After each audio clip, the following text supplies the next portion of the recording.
I tried using engine oil leak stopper on my friend's old Honda CR-V, hoping it would stop a pesky oil leak. In the process, I discovered a surprising secret about 4 of the top 5 leak stopping products. And believe it or not, facial cream.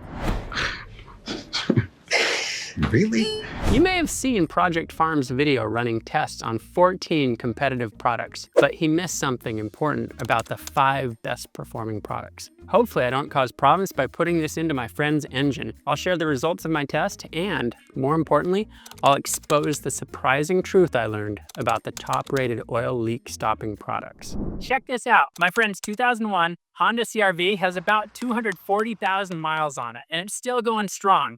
It's awesome. And as with any old car, this one's 24 years old, it's starting to have a little problem.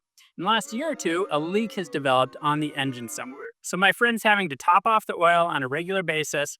It makes a mess, so much so that he's stopped parking it in the driveway. Instead, it's always parked out on the street. You can see the mess that's been made all over the street because of the leak that's been going on. So that brings us to where we're at today, trying this ATP AT205 leak stopper product. But first, I wanted to see if we could tell where it's actually leaking from. So I bought this bottle of UV leak detector. We're gonna dump it into the engine, then use a black light to try and determine where it's actually leaking from. Even after using this UV leak detector, I'm really not 100% sure where the leak's coming from. Maybe it's coming from multiple points within the engine. All right, we're gonna change the oil because it's way past due for an oil change. Although I suppose you can say with as much oil as getting added in, maybe it's just constantly being changed. But anyway, we're gonna get the oil changed and then we'll go ahead and add the leak stopper.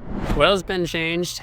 Now it's finally time to put in leak stopping product. And then we'll give it a few hundred miles before we check to see if the leaks have stopped. So what's this stuff actually made of? Did you know standalone oil additives like these leak stoppers aren't required to meet any specific standards? There might even be floor cleaning chemical in here for all we know. More on that in a minute. Motor oil, on the other hand, it's required to meet the Society of Automotive Engineers SAE J300 standard. That's how the oil viscosity is actually determined, like 5W30, 5W20, or if you're like me, you might remember when 10W30 was commonly used in vehicles. It's a lot less common now. Did you know the oil viscosity number of the motor oil tells you about the resistance the oil gives at cold and hot temperatures? The first number, followed by W, is the low temperature rating. And the second number is the high temperature rating. Now, I don't remember this, but my grandpa lived through it. When he was younger, cars used one motor oil in the summer, and then it needed to be changed to a different oil for the cooler winter months. It was in the 1950s and 60s when motor oil technology developed to the point of having year-round oils like we do today. But I digress. Enough about motor oil. If you want to go deep into motor oil, check out my friend's channel, The Motor Oil Geek. Suffice it to say that modern motor oil has a lot of technology in it, including various additives. By putting an extra additive, such as a leak-stopping product, into the engine, it's actually changing the design of the oil in your engine.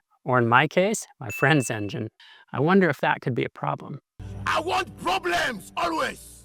Okay, moment of truth, here we go. We'll go ahead and add this bad boy in. Okay, here we go. If it does stop, which I really hope it does, the next question becomes, how long will it actually prevent the leak? Don't know, only time will tell on that. Now, if you decide to try this leak stopping product, I'll drop an affiliate link in the description below.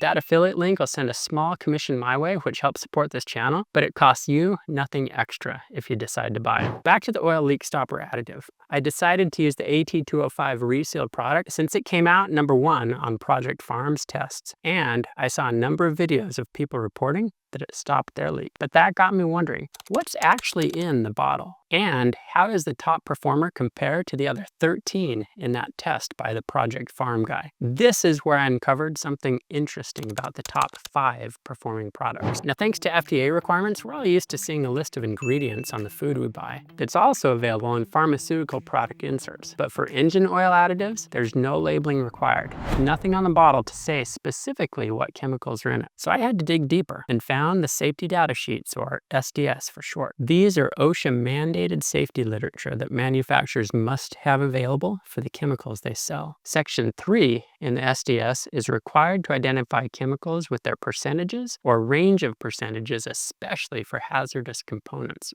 But there's also flexibility given by OSHA for the manufacturer to indicate some items are withheld as a trade secret. And because chemicals can have multiple names for the same chemical, the CAS number is listed. That CAS number is a unique identifier assigned to each substance. It's a universal way to identify a chemical, kind of like a social security number. So with a little digging, I found that many of the low-performing products had one kind or another of petroleum distillates listed as the main ingredients. Another 5 of the products didn't disclose the CAS numbers of their ingredients due to trade secrets. But take a look at the top 5 rated products per Project Farm's test results. ATP AT205 Reseal, Seal Lube, Seal Expander, Tapco, Tri-Seal, Lube Guard, Seal Flex, Blue Devil, Oil Stop Leak. It reminds me of one of my favorite TV shows from my childhood. Tell me which thing is not like the others, and I'll tell you if it is so. Looking at the SDS for number 1, the ATP product, number 4, the Lube Guard product, and number 5, the Blue Devil product, they all list 100% of the same chemical. Diethylene glycol monoethyl ether, also known as glycol ether, which is really a whole category of chemicals, or more specifically by the CAS number, 111-90-0. And number 2 on the list, the Seal Lube, it visually looks identical, and it reports many of the same chemical properties as the other SDS sheets. But it said 100% of a proprietary ingredient rather than actually identifying the ingredient. So 3 of the top 5 report being the same product in a different bottle. And a 4th of the top 5 is suspiciously similar to the other 3 and could very well be the same product. Now, I'll concede it's possible there's a small percentage of a special ingredient, but the safety data sheet certainly listed 100% of the chemical.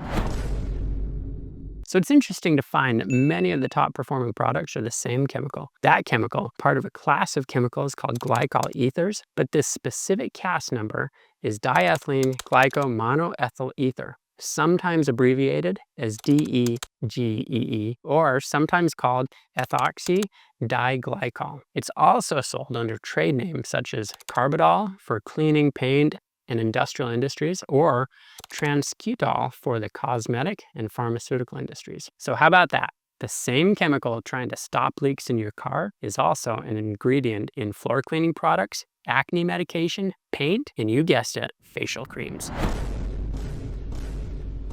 To be fair, in all those cases, it's just one of many ingredients in the product. So don't go putting oil leak stopper onto your face. Whereas in our top performing leak stopper products, it seems to be the only ingredient, unless they all have less than 1% of a special ingredient that somehow performs similarly. It appears to me that the best performing products may simply be repackaging Carbidol and putting a label on it with claims about performance. I'm not saying it doesn't work. It's just interesting to note that a different label does not necessarily mean there's something special about one brand or the other. This, of course, leads to the obvious question of how did Project Farm get differing results? I'd propose that perhaps the differing results are largely due to variability from one test run to the next. And that's just a known part of scientific experiments. If one wanted to dig deeper, repeating the tests, adjusting the procedure to reduce variability from one test run to the next, you might very well find that the different products are statistically the same. Now, back to the test. The Honda's been driven about 400 miles since the AT205 was put into the engine. Let's find out the results.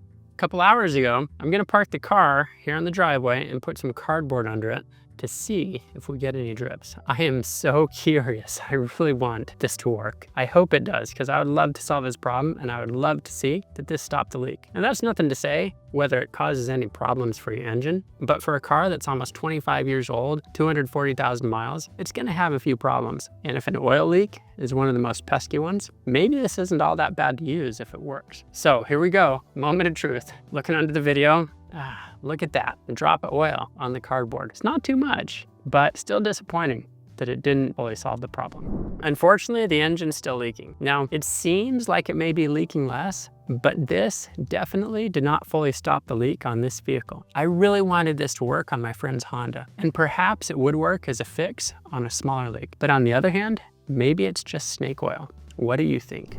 At least if you decide to try one of these leak-stopping products, now you know the primary ingredient in the Blue Devil, LubeGuard, and ATP brand products, and the Seal Lube product suspiciously seems to be the same as well. So if you try one, I hope you have better luck than I did.